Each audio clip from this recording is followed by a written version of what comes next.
अस्सलाम वालेकुम dear students. आज की वीडियो आपके पीपीएससी के एग्जाम और इंटरव्यू दोनों के हवाले से मोस्ट इंपॉर्टेंट है, तो जल्दी से वीडियो के कंटेंट्स देख लेते हैं। स्टूडेंट्स, इस वीडियो लेक्चर में हम लोग इंटेलेक्चुअल डिसेबिलिटी की डेफिनेशन को पढ़ेंगे। आपकी हर साल जो पास्ट पेपर्स अगर आप चेक करें पीपीएससी के एग्जाम के अंदर 8 से 9 एमसीक्यूज सिर्फ इस डेफिनेशन में से बनाए जाते हैं, तो आज की वीडियो बहुत इंपॉर्टेंट होने वाली है। इस वीडियो लेक्चर में हम पहले एक्सेप्शनल के कॉन्सेप्ट को देखेंगे, क्योंकि जब तक आपका ये कॉन्सेप्ट क्लियर नहीं होगा तो आपको आईडी की डेफिनेशन क्लियर नहीं होगी। उसके बाद हम बेल कर्व को देखेंगे, जिसमें से भी काफी क्वेश्चंस आपके पास पेपर में रिपीट हो चुके हैं। फिर डेफिनेशन को हम क्लियर करेंगे, इसके तमाम कॉन्सेप्ट्स क्लियर करेंगे और लास्ट में हम देखेंगे DSM-5 और उसके लेटेस्ट एडिशंस के बारे में। तो स्टूडेंट्स, आज की वीडियो अपनी क्लास फेलोज और फ्रेंड्स के साथ लास्ट में शेयर कीजिएगा और अपने कमेंट्स मुझे कमेंट सेक्शन में लास्ट में दिया करें। वीडियो को स्टार्ट करते हैं। इंटेलेक्चुअल डिसेबिलिटी की डेफिनेशन को अंडरस्टैंड करने के लिए एक्सेप्शनल का जो कंसेप्ट है ये क्लियर होना आपका बहुत जरूरी है। एक्सेप्शनल हम कहते हैं एक्सेप्शनल चीज, एक अनयूजुअल, अनकॉमन, किसी गैर मामूली चीज को। तो एक एक्सेप्शनल पर्सन हमारी सोसाइटी का वो पर्सन होगा जो नॉर्मल से डेविएट करेगा। A person who deviate from normal. Deviate का मतलब वो डिफरेंट होगा, वो चेंज्ड होगा, वो वेरी करेगा। उसकी कैरेक्टरिस्टिक्स, उसकी प्रॉपर्टीज, उसकी क्वालिटीज जो है नॉर्मल लोगों से डिफरेंट होंगी, तो उस पर्सन को हम लोग एक्सेप्शनल चाइल्ड कहते हैं। स्टूडेंट्स, लेट्स सपोज ये मैंने एक लाइन ड्रॉ की है। ये लाइन जो है हमारी सोसाइटी के नॉर्मल पर्सन्स को रिप्रेजेंट कर रही है। वो लोग जो एक्सेप्टेबल होते हैं सोसाइटी के अंदर, जिनका normal behaviour, normal IQ, normal daily living skills, normal socialisation होती है। अब ये वाली जो नॉर्मल लाइन है, अगर मैं इस लाइन से ऊपर की तरफ जाऊंगी तो ये पॉजिटिव साइड इसकी होगी। अगर मैं इसी लाइन से नीचे की तरफ जाऊंगी तो ये इसकी नेगेटिव साइड होगी। पॉजिटिव और नेगेटिव ये दोनों चीजें ही एक्सेप्शनल होंगी और ये दोनों ही डेविएशंस होंगी।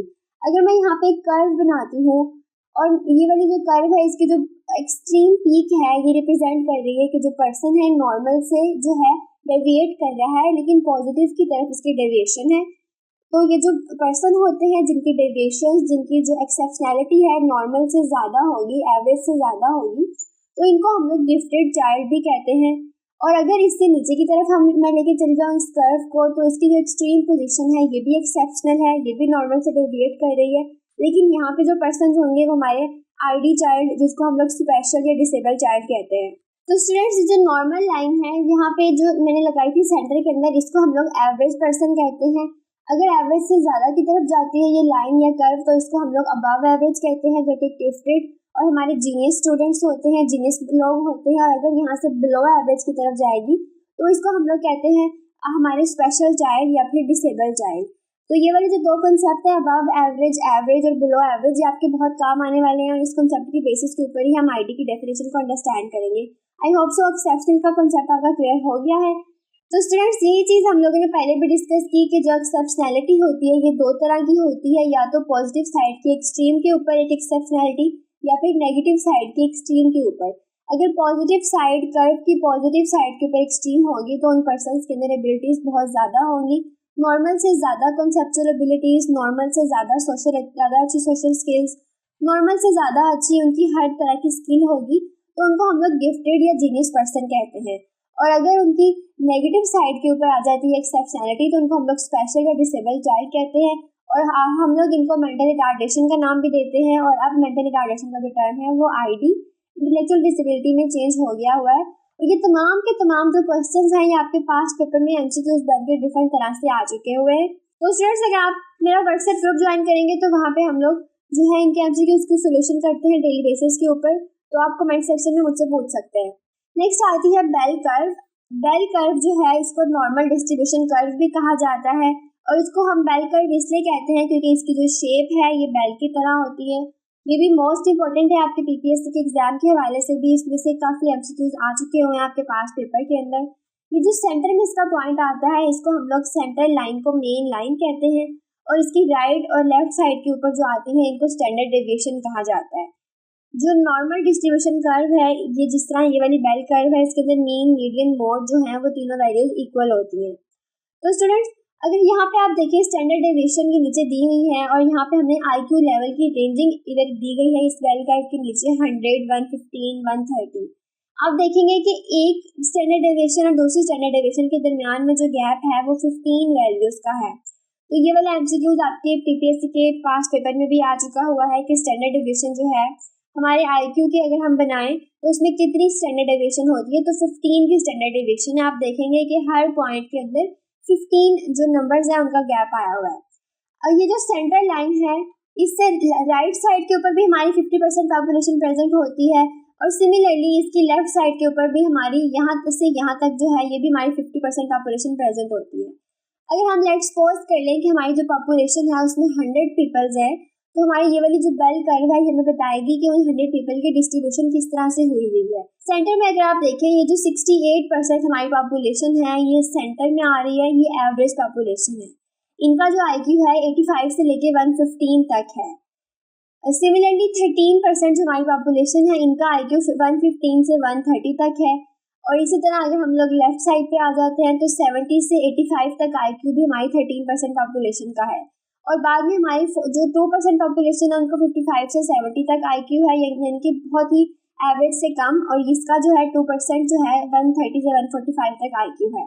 तो स्टूडेंट्स, जो सेंटर में पर्सन आ रहे हैं 68%, ये एवरेज लोग हैं जो कि हमारी सोसाइटी में ज़्यादातर पाए जाते हैं। इनका IQ जो है एवरेज होता है और इनसे ज़्यादा अबव एवरेज कहलाएंगे, और जो अबव एवरेज है वो 13% है, और अबव एवरेज से भी ऊपर यहाँ के जो लोग हैं इनको हम लोग सिग्निफिकेंटली अबव एवरेज पीपल कहेंगे, यानी कि ऐसे लोग जिनका IQ वाज़िया तौर पे एवरेज से ज़्यादा है। ये सेंटर वाला एवरेज था और ये वाला जो है ये अबव एवरेज था, और ये वाला सिग्निफिकेंटली अबव एवरेज। 2% लोग ऐसे पॉपुलेशन में हैं जिनका IQ सिग्निफिकेंटली अबव एवरेज है, वो गिफ्टेड होंगे, बहुत ज़्यादा टैलेंटेड होंगे। अब हम आ जाते हैं इसकी नेगेटिव साइड की तरफ, अपनी बेल कर्व के। हमारी 68% पॉपुलेशन जो हमने देखा कि एवरेज है, एवरेज से बिलो एवरेज हमारी 70 से 85 के दरमियान यहाँ पे बिलो एवरेज पॉपुलेशन है, जिनका IQ जो है 70 से 85 के दरमियान में आ रहा है। बिलो एवरेज से कम जिनका IQ है इनको हम लोग कहेंगे सिग्निफिकेंटली बिलो एवरेज, यानी कि वाजिया तौर पे उनका IQ जो है वो बिलो एवरेज से भी कम है। तो ये वाले जो पर्सन है ये हमारे ID के चाइल्ड होते हैं, और इनकी डेफिनेशन के अंदर हम ये चीज़ पढ़ेंगे। और स्टूडेंट्स, जो नीचे IQ दिए गए हैं इनको हमने किस तरह निकाला है, हमें कैसे पता चला है कि जो 100 है ये एवरेज IQ है, इन चीज़ों को हम लोग नेक्स्ट वीडियो के अंदर डिस्कस करेंगे। इंशाल्लाह नेक्स्ट वीडियो आपकी IQ के टॉपिक के ऊपर होगी, और वो भी मोस्ट इंपॉर्टेंट है। तो उम्मीद है आपको डिस्ट्रीब्यूशन कर्व के बारे में तमाम चीज़ें समझ आ गई होंगी। अगर आपका कोई भी क्वेश्चन हो तो आप कमेंट सेक्शन में मुझसे पूछ सकते हैं। नेक्स्ट मूव करते हैं हम लोग अपने मेन टॉपिक की तरफ, इंटेलेक्चुअल डिसेबिलिटी की डेफिनेशन। ID भी इसको कहा जाता है। इंटेलेक्चुअल डिसेबिलिटी को हम लोग 3 पॉइंट्स के अंदर डिफाइन करते हैं। ये डेफिनेशन मोस्ट इंपॉर्टेंट है आपकी PPSC के MCQ जिसमें से बहुत सारे आते हैं, उसके अलावा आपके इंटरव्यू में भी पूछी जाती है ये वाली डेफिनेशन, तो आपने इसको हर लिहाज से अच्छे से प्रिपेयर करना है।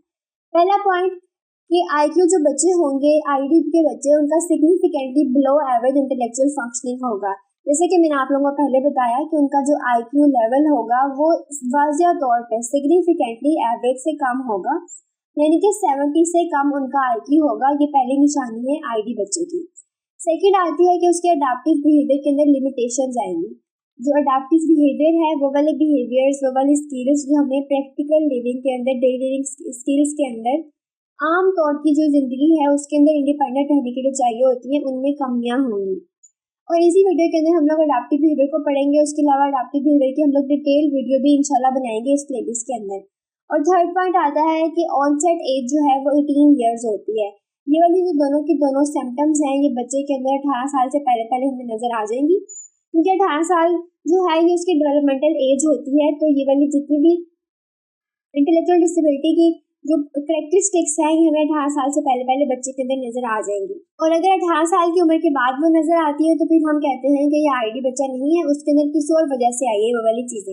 यहाँ पे मैंने 2 डेफिनेशंस लिखी हैं, आपको जो सूटेबल लगती है आप वो कर सकते हैं। बिल्कुल ईजी है कि ये एक न्यूरो डेवलपमेंटल डिसऑर्डर है, यानी कि हमारे नर्वस सिस्टम से रिलेटेड है, हमारी न्यूरॉन्स से रिलेटेड है, हमारे नर्वस सिस्टम के अंदर कोई खराबी है, कोई प्रॉब्लम आया है जो कि हमारी डेवलपमेंट के ऊपर इफेक्ट कर रहा है। और डिसऑर्डर है, डिसऑर्डर का मतलब होता है ऐसी क्लस्टर ऑफ डिजीज जिसकी बहुत सारी सिम्टम्स हो और इसका कोई क्लियर ट्रीटमेंट ना हो, कोई इलाज ना हो, इसकी वजह भी ना हो। तो डिसऑर्डर एक सेपरेट टॉपिक है, लेकिन जो इंटेलेक्चुअल डिसेबिलिटी है ये एक न्यूरो डेवलपमेंटल डिसऑर्डर है जिसकी कैरेक्टरिस्टिक्स क्या है, कैरेक्टराइज्ड बाय, पहली कैरेक्टरिस्टिक ये है कि significant limitation in both intellectual functioning. पहली बात कि IQ के अंदर लिमिटेशन होगी, और दूसरा अडाप्टिव बिहेवियर के अंदर लिमिटेशन होगी। स्टूडेंट्स, अडाप्टिव बिहेवियर जो है ये हमारी वो वाली स्किल्स हैं जिनके ज़रिए से हम अपनी रोज़मर्रा की ज़िंदगी के अंदर इंडिपेंडेंट रहते हैं। और ये जो है इसकी जो ऑनसेट एज होगी ये डेवलपमेंटल एज के अंदर होगी, यानी कि 18 ईयर से पहले पहले ये वाली चीज़ें नज़र आएंगी। तो बहुत इजी डेफिनेशन है, इंशाल्लाह आपको समझ लग गई होगी और आपको याद भी हो गई होगी। एक और डेफिनेशन आप ये वाली भी कर सकते हैं। It is defined as neurodevelopmental disorder characterised by, क्या क्या कैरेक्टरिस्टिक्स हैं, इंटेलेक्चुअल डिफिकल्टीज आ रही हैं, हमारी डिफ़िकल्टीज आ रही हैं कॉन्सेप्चुअल, सोशल और प्रैक्टिकल एरियाज ऑफ लिविंग के अंदर, यानी कि आपकी कॉन्सेप्चुअल, आपके ब्रेन की जो एबिलिटीज़ हैं उनमें मसला हो रहा होगा, आपकी जो सोशल लाइफ की एबिलिटीज़ हैं उनमें मसला है, आपकी प्रैक्टिकल लाइफ की एबिलिटीज़ में अगर मसला हो तो इन आप चीज़ों को मिला के हम कहते हैं इंटेलेक्चुअल डिसेबिलिटी। आईडी जो है ये लेटेस्ट नेम है जो कि DSM-5 के अंदर आया था और इससे पहले इसको मेंटल रिटार्डेशन कहा जाता था। तो नेक्स्ट आ जाती हैं यही तीनों कैरेक्टरिस्टिक्स और इनके बारे में पढ़ते हैं। पहली कैरेक्टरिस्टिक ये है कि इंटेलेक्चुअल फंक्शनिंग के अंदर लिमिटेशन आ गई है। लिमिटेड होना यानी कि महदूद हो जाना, रिस्ट्रिक्टेड हो जाना या नैरो हो जाना। तो इंटेलेक्चुअल फंक्शनिंग लिमिटेड हो जाती है आईडी बच्चों की, इनका अडैप्टिव बिहेवियर जो है वो लिमिटेड हो जाता है। और तीसरी हम लोगों ने पढ़ी है कि डेवलपमेंटल पीरियड से पहले पहले ये चीज़ें हमें नज़र आती हैं।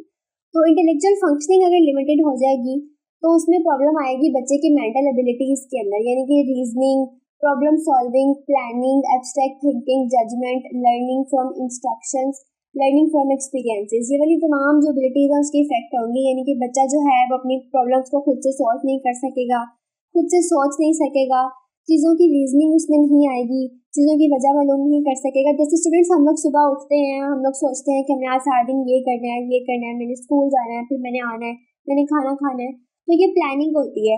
अगर बच्चों के अंदर IQ जो है वो कम होगा तो वो अपनी डेली लाइफ की प्लानिंग नहीं कर सकेंगे, वो प्रॉब्लम सॉल्विंग नहीं कर सकेंगे, उनकी तमाम एबिलिटीज़ जो हैं वो रिस्ट्रिक्टेड हो जाएंगी। और ये लिमिटेशंस जो हैं हम स्टैंडर्डाइज इंटेलिजेंट टेस्ट के जरिए से इनको फाइंड कर सकते हैं। ये तमाम टेस्ट जो हैं IQ के नेक्स्ट वीडियो में इंशाल्लाह डिस्कस करेंगे। फिर आती है अडैप्टिव बिहेवियर के अंदर लिमिटेशन। अडैप्टिव बिहेवियर 3 तरह के होते हैं, एक कॉन्सेप्चुअल स्किल्स, सोशल स्किल्स और प्रैक्टिकल स्किल्स।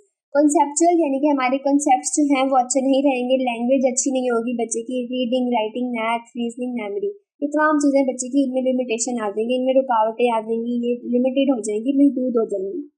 फिर सोशल स्किल्स आती हैं, बच्चे के अंदर जो एम्पैथी की स्किल है, किसी के साथ सिंपैथाइज करने की, हमदर्दी करने की स्किल है, सोसाइटी में खुद को एडजस्ट करने की, बातचीत करने की उसकी जो स्किल्स है, दोस्त बनाने की स्किल्स है, रिलेशनशिप बनाने की जो स्किल्स है वो इफेक्ट होंगी। और प्रैक्टिकल स्किल्स जो हमारी डेली लिविंग की स्किल है, जैसे पर्सनल केयर की स्किल्स है हमारी, हम ईटिंग, बाथिंग, ये तमाम चीज़ें जो है इफेक्ट होंगी। रिस्पॉन्सिबिलिटीज़ बच्चा नहीं उठा सकेगा, मनी की मैनेजमेंट कैसे करनी है, खेल कूद कैसे करनी है, अपने कामों को ऑर्गेनाइज कैसे करना है, तरतीब कैसे देंगी, ये तमाम चीज़ें जो है ये इफेक्ट होंगी। और थर्डली हमने पहले ही पढ़ लिया हुआ है कि डेवलपमेंटल पीरियड से पहले पहले ये चीज़ें हमें नजर आती हैं। नेक्स्ट आता है DSM-5 का कॉन्सेप्ट। ये भी मोस्ट इंपॉर्टेंट क्वेश्चन है आपके MCQs, आपके इंटरव्यू के हवाले से।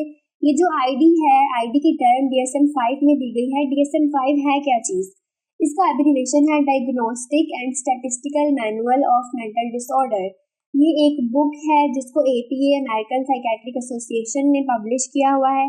ये बुक जो है ये मेंटल हेल्थ जो है और मेंटल डिसऑर्डर्स उनके बारे में डिटेल में हमें स्टडीज़ प्रोवाइड करती है। और जो DSM-5 था ये 2013 के अंदर पब्लिश हुई थी, ये इससे पहले DSM-4 होता था।